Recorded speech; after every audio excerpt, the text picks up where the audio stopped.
संदेश झूठ से हटके। और आज की बैठक का जोशी जी सबसे महत्वपूर्ण हिस्सा यह है कि अभी जो दो बैठकें हुई थी इंडिया गठबंधन की, एक 17 अप्रैल को और दूसरी 24 अप्रैल को। 17 अप्रैल को जो बैठक हुई थी उसमें 12-14 लोग बैठे थे। उससे पहले 15 अप्रैल को जब तेजस्वी यादव दिल्ली में खड़गे साहब से मुलाकात करने के लिए गए थे तो उस वक्त भी जो है 7-8 लोग, जो एक हॉल मीटिंग थी वो थी। लेकिन आज की बैठक में सबसे अलग ये है कि आज की बैठक में घटक दलों के तमाम जिलाध्यक्षों को बुलाया गया था, विधायकों को बुलाया गया था, पूर्व विधायकों को बुलाया गया था, विधान पार्षदों को बुलाया गया था। तो ये एक बड़ी बैठक थी, पहली बड़ी बैठक आप इसको कह सकते हैं चुनाव के मद्देनजर इंडिया गठबंधन की आज औपचारिक रूप से पटना में आयोजित की गई थी। और इससे पहले मैं दो चीजें आपके सामने बहुत स्पष्ट रखना चाहता हूं कि परसों गया में कांग्रेस की तरफ से संविधान बचाओ यात्रा का आयोजन किया गया था और उस यात्रा में गया में कांग्रेस को जो रिस्पांस मिला है, मैं आपको बता रहा हूं, जब प्रदेश अध्यक्ष पटना से गया के लिए चले थे, मात्र 90 से 95 किलोमीटर की दूरी है जोशी जी पटना से गया के बीच की, उनको पटना से निकल के गया पहुंचने में 9 घंटे का वक्त लगा है। जगह जगह कांग्रेस के कार्यकर्ताओं ने गांव पर, हाईवे पर राजेश राम जी का स्वागत किया है और बड़ी मात्रा में कांग्रेस के कार्यकर्ता कांग्रेस के साथ जुड़े हैं। जो कांग्रेस के कार्यकर्ता नहीं भी हैं वो समर्थक हैं।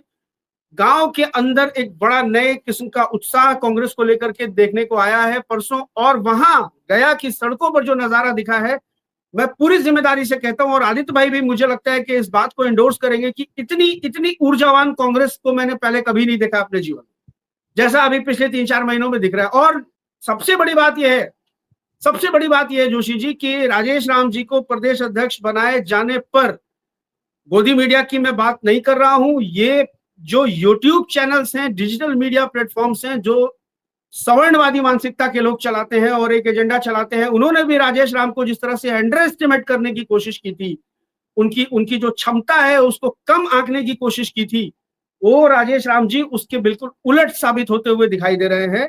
ये एक बड़ा डेवलपमेंट है कांग्रेस के लिए और ये अच्छा संकेत है कांग्रेस के लिए।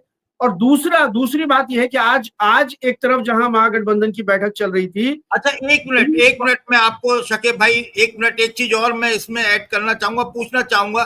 ये जो आपने गया का जिक्र किया, इससे पहले बेगूसराय में भी वक्त को लेकर एक रैली हुई है, रैली हुई थी। उस रैली के बारे में भी थोड़ा बताइए कि क्या वहां पर रिस्पॉन्स था, क्या था, किस लिए थी, किसने आयोजित की थी, थोड़ा सा पूरे हमारे देश भर के दर्शकों को बताइए। देखिए, वक्त की जो रैली अभी जो बिहार में चल रही है वो all India Muslim personal law board और इमारत शरिया के ज्वाइंट ऑपरेशन से चल रही है। तो बेगूसराय में भी जो कल की रैली थी वो इमारत शरिया और all India Muslim personal law board के तत्वाधान में थी और उसमें मेरी जानकारी जहां तक है 50,000 से ज्यादा की भीड़ थी उस रैली में।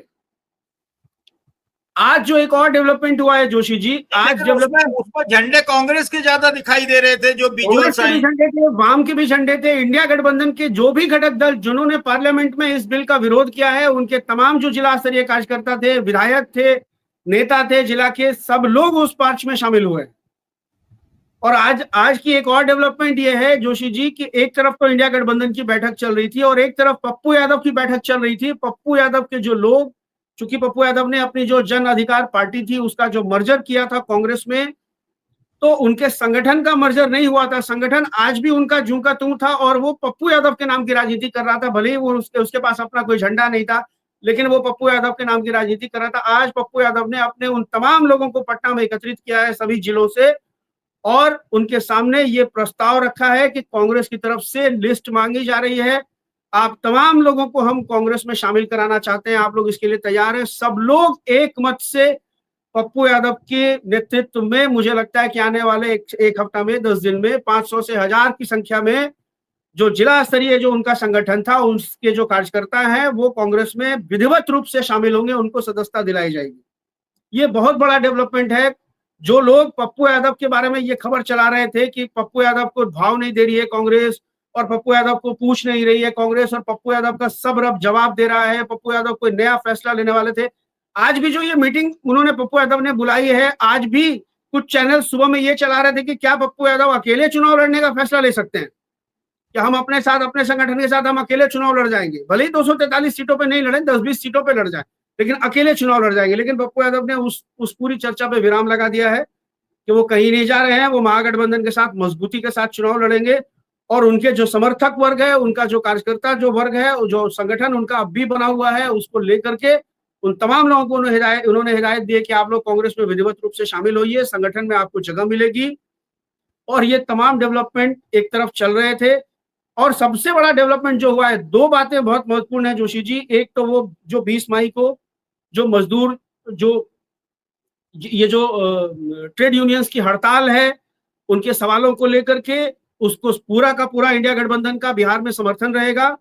ये ऐलान हुआ है कि हम लोग उसको पूरी तरह से समर्थन करेंगे। हमारे जितने भी घटक दल हैं, इंडिया गठबंधन के जितने भी घटक दल हैं, अपने अपना झंडा अपने अपने बैनर के साथ मजदूर यूनियन के साथियों के साथ सड़क पर मार्च करेंगे, जुलूस निकालेंगे। उससे पहले 18 तारीख को बैठक होनी है। इंडिया गठबंधन के तमाम जो घटक दल हैं जिला स्तरीय, वो अपनी बैठक करेंगे, एक समन्वय बनाएंगे आपस में, और उसके बाद विधिवत रूप से 20 तारीख के मार्च की तैयारी की जाएगी। और सीटों को लेकर के भी आज कोई चर्चा नहीं हुई है। और देखिए, सीटों को लेकर के यहाँ एकदम फिगर क्लियर है। मैंने आपको पहले भी बताया था, मैं आज भी बता रहा हूं, आदित्य भाई भी बैठे हुए हैं। कांग्रेस की पहली प्रायोरिटी ये है कि कांग्रेस 70 सीटों पे चुनाव लड़े, कि 80 सीटों पे लड़े, कि 10 पे लड़े। कांग्रेस की ये है कि उसका स्ट्राइक रेट पिछले साल के मुकाबले बेहतर हो। 2015 में कांग्रेस 41 सीटों पे चुनाव लड़ी थी और 27 सीटें जीती थी, और पिछली बार 70 सीटों पे लड़ी और 19 सीटें जीती। कांग्रेस का फोकस है कि हम 50 सीटों पे चुनाव लड़े तो हम 35 से 40 सीटें जीत कर लें। ये बड़ा फोकस है सीट। और इधर देखिए, मैंने पहले भी कहा है आपको, पिछले बार कुछ नए घटक दल नहीं थे, इस बार कुछ नए घटक दल हैं। मुकेश सहनी भी आ गए हैं, वो तब तक बने रहते हैं तो ठीक है, नहीं तो अगर वो चले जाएं तो मैं कुछ कह नहीं सकता हूं।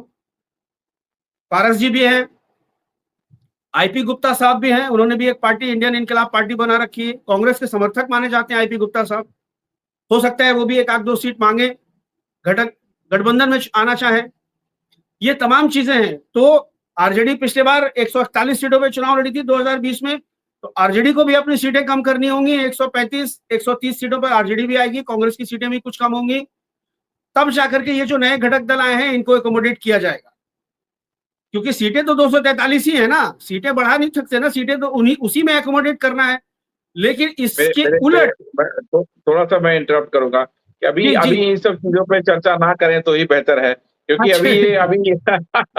क्योंकि अभी थोड़ा समय लगेगा इन सब चीजों में। बस मैंने जो कहा कि सम्मानजनक सीटें सबको मिलेगी। भाई बिहार के परिप्रेक्ष्य पे हम लोग, क्योंकि समय कम है, बिहार के परिप्रेक्ष्य पे हम लोग एक जो सबसे महत्वपूर्ण जो प्रोस्पेक्टिव है जोशी जी महागठबंधन का, वो ये है कि महागठबंधन के जितने भी घटक दल हैं, उनमें आपस में समन्वय स्वाभाविक रूप से दिख रहा है। कोई बनावटी वो मतलब बनावट नहीं है उनके समन्वय में, वो दिख रहा है। दूसरी तरफ आप एनडीए गठबंधन की अगर बात करेंगे, उपेंद्र कुशवाहा अलग म्यान से तलवार निकाल के खड़े हैं, मांझी जी अलग म्यान से तलवार निकाल के खड़े। भले ही किसी मीडिया चैनल की इतनी हिम्मत नहीं है कि वो बता दे कि बिहार में महागठबंधन के अंदर में इतनी राज चल रही है। उपेंद्र कुशवाहा बाकायदा प्रेस कॉन्फ्रेंस करके मीडिया को बता रहे हैं कि काराकाट में कैसे उनको हराया गया और कौन लोगों ने उनको हराया। आरके सिंह आरा से पूर्व सांसद हैं भाजपा के, वो बता रहे हैं कि हमको फलाने ने हरवाया है, शाहबाद की सब सीटों पर उसने हरवाया। सुनील सिंह का नाम ले रहे, वो औरंगाबाद के पूर्व सांसद हैं। बाकायदा नाम लेकर के उपेंद्र कुशवाहा कह रहे हैं कि मुझे हरवाया गया और मुझे अपने लोगों ने हरवाया। पवन सिंह को ला करके प्लांट किया गया, और पवन सिंह के बारे में चर्चा है कि अभी वो भाजपा के टिकट पर विधानसभा की किसी सीट से चुनाव लड़ेंगे। मेरी जानकारी जहां तक है कि वो औरंगाबाद लोकसभा सीट क्षेत्र की एक सीट है, राजपूत बहुल सीट है, नबीनगर, उनको वहां से चुनाव भाजपा अपने सिंबल पे लड़ा सकती है। तो ये खेल एकदम खुला खेल फर्रुखाबादी भाजपा का एक्सपोज हो चुका है। जैसे चिराग अडल एक्सपोज है, वैसे लोकसभा में इन्होंने अपने ही लोगों के साथ खेला किया है। उपेंद्र कुशवाहा को कट टू साइज करने की कोशिश भाजपा के लोगों ने ही किया है। ये बात वो कह रहे हैं। मांझी जी तो बिल्कुल खुल के कह चुके हैं कि हमको 2 लोकसभा सीट और 1 राज्यसभा सीट का वादा किया गया था, मेरे साथ धोखा हुआ है। और अभी भी मांझी जी कह रहे हैं कि जितने भी उनके गठबंधन के साथी हैं, सबको बैकस्टैप किया है भाजपा ने।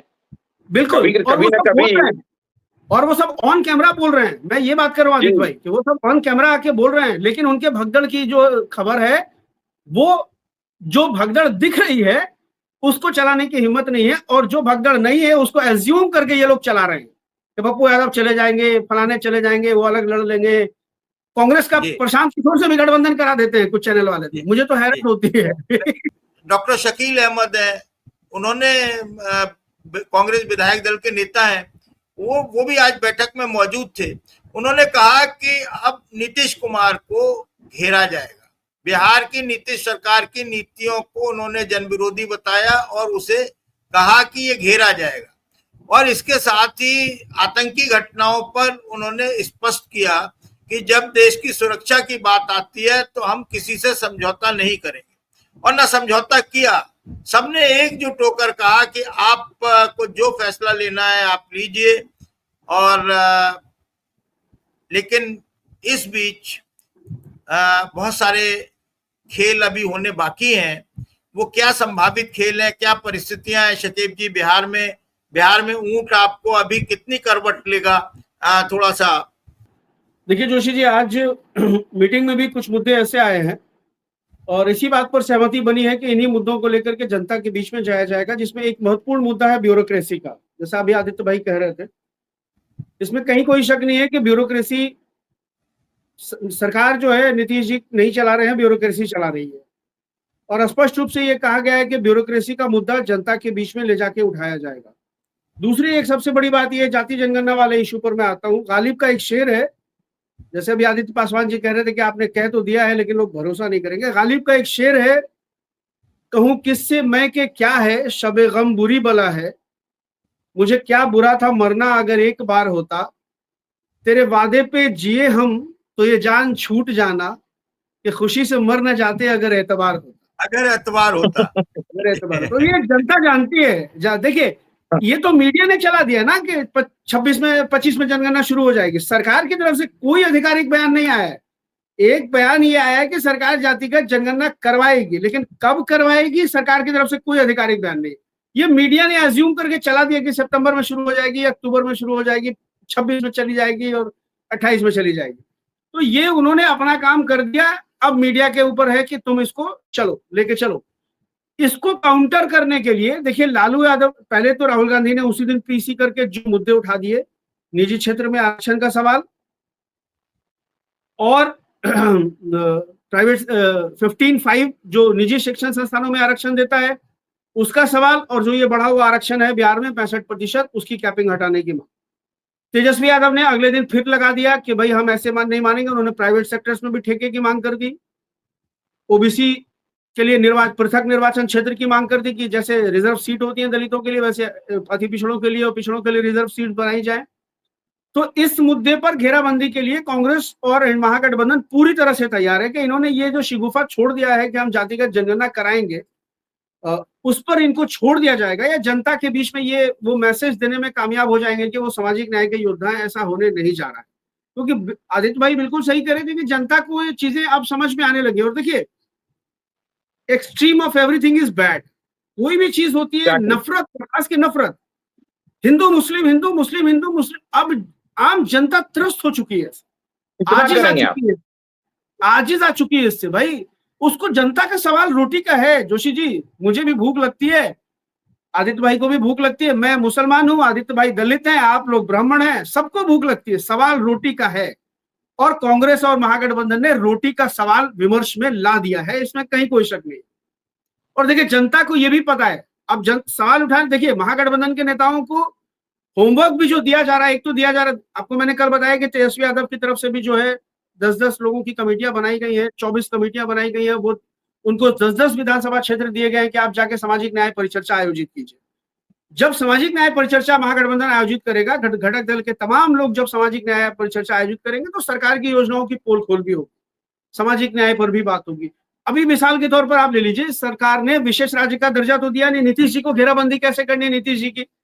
भाई आपने जातिगत जनगणना कराई, लेकिन जब संविधान का जो आपने जो आरक्षण का दायरा बढ़ाया 65%, उस पर फिर आपका क्या स्टैंड है? उस पर तो आप 1.5 साल हो गए आपको फिर एनडीए में वापस गए हुए, आपने कभी जबान नहीं खोली।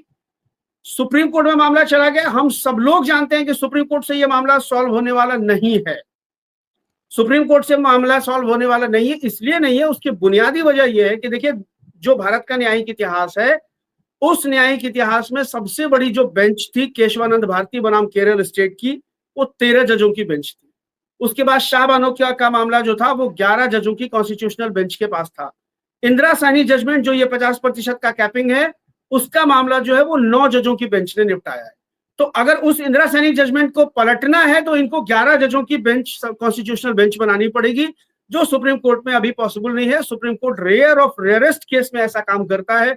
आप देखिए कि देश का सबसे संवेदनशील मुद्दा बाबरी मस्जिद है, उसको भी 5 जजों की कॉन्स्टिट्यूशनल बेंच ने खत्म किया है। तो उनको संविधान, जो सुप्रीम कोर्ट कोई 11 जजों की बेंच बनाने जा रहा है, ऐसा कुछ नहीं। एकमात्र विकल्प है कि आप उसको 9th शेड्यूल में शामिल कीजिए, और उसमें करना कुछ नहीं है। बिहार स्टेट का अपना काम पूरा हो चुका है। अब कैबिनेट को मीटिंग करनी है दिल्ली में, कैबिनेट को मीटिंग करके एक प्रस्ताव पारित करना है, संविधान के 9th जो है शेड्यूल में शामिल करके एक नोटिफिकेशन जारी कर देना, इतनी सी बात है। अब दबाव नीतीश जी पर इसका बनाया जाएगा कि भाई आप सरकार में हैं तो आपकी जवाबदेही है, आप दबाव बनाइए मोदी जी पर। और ये जो पिछले साल जो इन्होंने जो 58,000 करोड़ का पैकेज, विशेष राज्य के दर्जे को तो इन्होंने खारिज कर दिया, जिसपे नीतीश जी 10 साल राजनीति कर लिए। अब इन्होंने क्या कहा कि विशेष पैकेज आपको दे देते हैं, 58,000 करोड़ वाला पैकेज दे देते हैं आपको जोशी जी मैं बताऊं, उस 58,000 करोड़ का जो पैकेज है उसमें लगभग 21,500 करोड़ रुपए उस परियोजना के लिए दिए गए हैं जो मनमोहन सिंह की कैबिनेट ने पास किया है 2014 में, जब सरकार जाने वाली थी। अंतिम जो परियोजना पास की मनमोहन सरकार ने, पीरपैंती पावर प्लांट प्रोजेक्ट जो पास किया भागलपुर में, उसके लिए 21,500 करोड़ रुपए सरकार ने दिए हैं। मतलब पिछली सरकार की पास की हुई परियोजना के लिए सरकार ने 11 सालों के बाद जाके फंड जारी किया है। ये मुद्दा जनता के बीच में लेकर के कांग्रेस के लोग जाने वाले हैं। और मैं आदित्य भाई को कहूंगा, आप भी जाइए कि भाई हमने जो प्रोजेक्ट पास किए उसका पैसा तो सरकार ने 11 सालों के बाद दिया। अगर वही पैसा वो पहले दे दिए होते तो शायद पीरपैंती पावर प्लांट प्रोजेक्ट अब चालू हो गया होता, बिहार को बिजली और अच्छी मिल रही होती। तो बहुत सारी बातें हैं जो अब जनता बिल्कुल समझने लगी है। और कांग्रेस को जिस टेम्पो में मैं देख रहा हूं इस वक्त, वो टेम्पो, मैंने आपको पहले भी कहा था कि मैंने अपने जीवन में कभी भी कांग्रेस को बिहार में कम से कम इस टेम्पो में नहीं देखा है। एक बड़ा जो है क्रांतिकारी परिवर्तन हुआ है कांग्रेस के संगठन में भी। और कांग्रेस अब ये तय कर चुकी है कि जनता के सवालों को लेकर के हमको जनता के बीच में जाना है, संवाद करना है। और जनता, देखिए, और एक चीज और मैं बता देता हूं आपको, राजेश राम जी, कांग्रेस का जो बेस वोट है वो तो आएगा ही आएगा, दलित वोट उनके साथ जुड़ेगा, मुसलमान इंटैक्ट है कांग्रेस के साथ, मतलब महागठबंधन के साथ इंटैक्ट है। जहां जिसका सिंबल होगा उसको मुसलमान वोट देने जा रहा है। सवर्णों की मैं बात आपको बता देता हूँ, एक मोटा मोटी बात आपको मैं बता देता हूँ जोशी जी। ये जो जातिगत जनगणना वाला मुद्दा उठाया भाजपा ने, जो शोषा छोड़ा है, उसको लेके सवर्णों में बड़ी नाराजगी है। क्योंकि सवर्णों को भाजपा फॉर ग्रांटेड ले रही थी कि भाई ये जाएंगे कहाँ, मरखप करके गाली दे करके भी। जो निशिकांत दुबे का एक बयान है 2023 का, अभी मैं उसको रिपीट नहीं कर सकता, उन्होंने बोला भी है तो भाई ये जाएंगे कहाँ। तो अब सवर्णों के बीच में ये नरेशन बिल्डअप होना शुरू हो गया कि भाई हमारे लिए तो कोई नहीं है, कांग्रेस थी, अब ये हम इनके साथ आए थे तो सोचा था ये हमारे हितों की बात करेंगे, तो अब तो ये भी उसी मंडलवादी पॉलिटिक्स पे चले गए कि जातिगत जनगणना कराएंगे, आरक्षण का दायरा बढ़ाएंगे। तो सवर्णों के बीच में ये नरेशन बनना शुरू हो गया कि भाई अब पॉलिटिकल पार्टीज के खूंटे से बंध के नहीं रहना है, अब अपना रिप्रेजेंटेशन बढ़ाओ। तो अपना रिप्रेजेंटेशन बढ़ाने का जब नरेशन बनेगा तो बहुत संभव है कि महागठबंधन की तरफ भी वो वोट शिफ्ट होगा। महागठबंधन का जहां सवर्ण उम्मीदवार होगा, वो सवर्ण उम्मीदवार सवर्णों का वोट खींचने में कामयाब होगा, ये मैं आपको बता दूं।